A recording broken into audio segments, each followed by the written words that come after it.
Et pour en savoir plus sur la situation en Algérie en juin, en direct, notre correspondant, le correspondant de Média, Faisal Mtaoui. Bonsoir. Bonsoir. Retournons d'abord sur ce rapport final présenté par l'instance de dialogue au chef de l'État par intérim. Quels sont les points qui peuvent éventuellement créer la polémique ?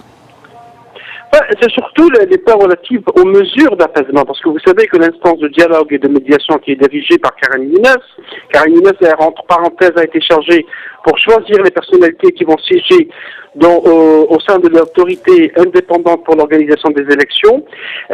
Karim Younes a proposé une série de mesures d'apaisement, parmi lesquelles la libération des détenus d'opinion selon l'opposition, ceux qui ont été arrêtés notamment pour avoir brandi pour Amazir lors des manifestations, et également le départ du gouvernement depuis là. Sur ce point, il n'y a aucune indication, puisque même hier, lors de la conférence de presse animée par Karim Younes et les membres du panel, ce qu'on appelle le panel, c'est-à-dire l'instance de dialogue, n'ont pas donné de précision en gardant le silence sur cette question. Or, le départ du gouvernement Bouteflika qui a été nommé par l'ancien président Bouteflika en mars dernier, est l'une des principales revendications du mouvement de contestation, ainsi que la libération des détenus. Et aujourd'hui, dans le rapport, la question a été portée dans le rapport de la commission, ainsi que l'ouverture du champ médiatique et politique. Ces questions risquent donc de diviser, notamment, surtout qu'il y a une partie de l'opposition qui refuse d'aller vers des élections présidentielles.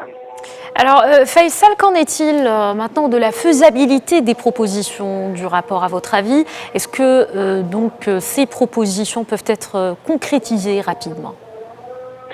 Aujourd'hui, tout à l'heure, un conseil des ministres vient de se réunir. C'est la première fois que ce conseil se réunit depuis le départ du président Bouteflika, présidé par le chef d'État par intérim, Abdelkader Bensalah. Il a entériné deux points. Le premier, c'est la création d'une autorité d'organisation des élections. On ne sait pas comment cette autorité va être instaurée, mais le projet de loi qui a été adopté aujourd'hui doit passer par le Parlement, ainsi qu'un amendement ou des amendements à la loi organique, puisque l'opposition qui accepte le retour à l'élection présidentielle dit qu'il faut qu'il y ait des garanties, de véritables garanties, parmi lesquelles l'éloignement définitif de l'administration de l'organisation des élections, puisque le commandement de l'armée a appelé à ce que ces élections aient lieu avant la fin de l'année. Une partie de l'opposition refuse en proposant une période de transition. Une autre partie estime qu'il faut aller vers des élections, mais avec des préalables. Donc c'est surtout ces deux questions qui vont probablement occuper le terrain les prochains jours pour savoir comment ces élections seront organisées et est-ce que l'administration sera réellement éloignée de l'organisation des élections, puisqu'elle était souvent accusée par l'opposition d'avoir